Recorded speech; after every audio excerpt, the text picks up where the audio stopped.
Karma and reincarnation represent the universal laws of return and recurrence, or cause and effect, the source of our decisions and the consequences of actions based upon them that largely determine and shape our existence.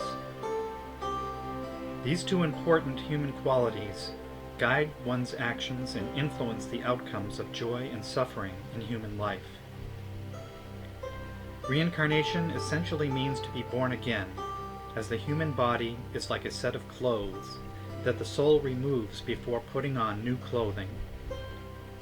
One is reborn again as human, but not as an animal, insect, plant, rock, or tree, as some have purported. One does not move down the hierarchy of existential life, but gradually, or perhaps more swiftly, moves in the direction of spiritual awakening towards union with the divine.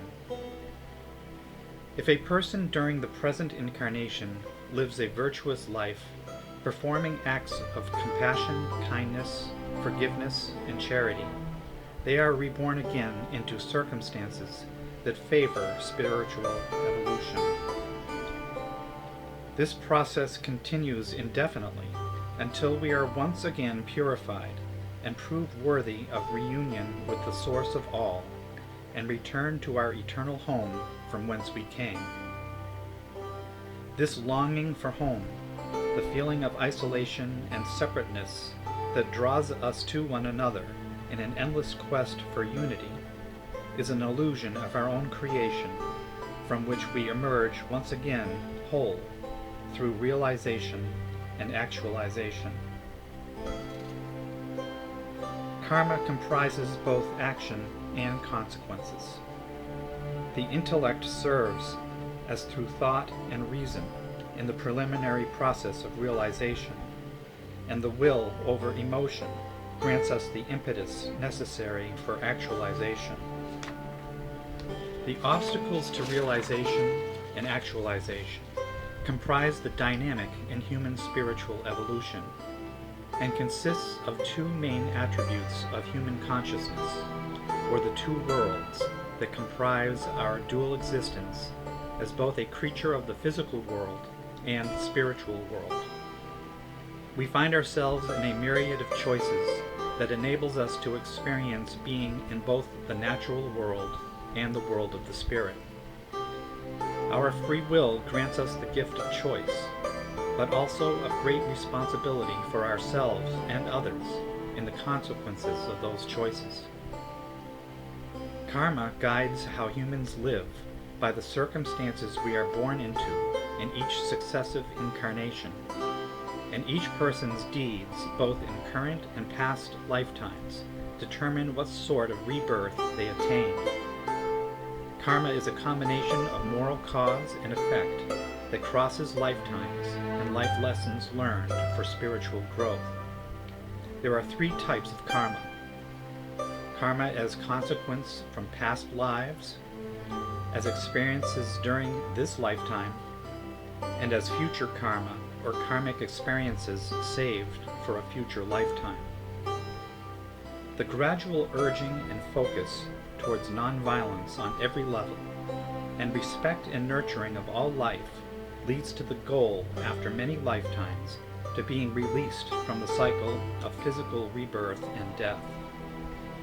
But even more so, the path to the reunion with the Divine Spirit is a yearning for all to achieve this unity, the great human task of driving our evolution and ascension of the soul.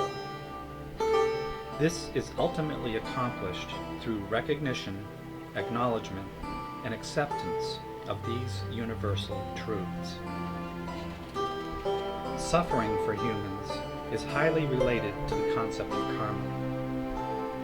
For example, belief in karma and reincarnation are strong forces at work in the human mind.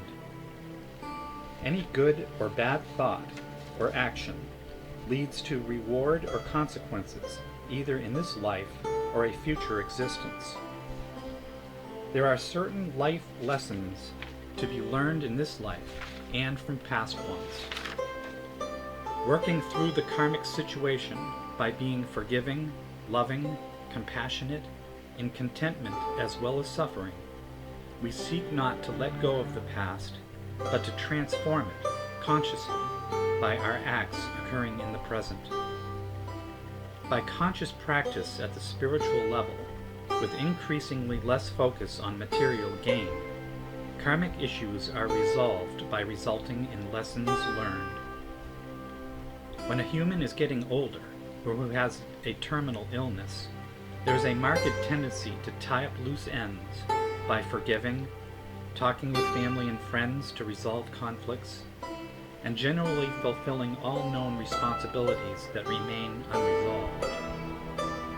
The goal of a well-lived lifetime, therefore, is to perform good deeds, to practice devotion to God, and to learn the karmic lessons encountered.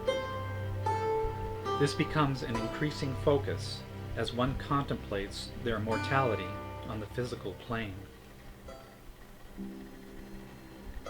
The spiritual dynamic in human suffering comes from recognizing at the end of physical life responsibilities that are left undone, acknowledging karmic tasks not completed, and realization of negative thoughts, false beliefs, and past deeds that have predominated during one's past or current life.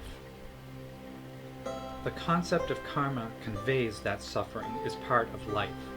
The suffering is a result of past thoughts and actions, either in this life or a previous life. By enduring suffering, past and present, of negative actions, suffering can be positive if it leads to progress on a spiritual path, to be tested and learn from a difficult experience.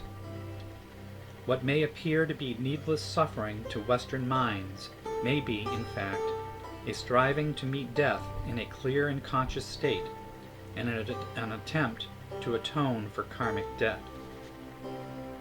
Karma and spiritual suffering can have several ramifications.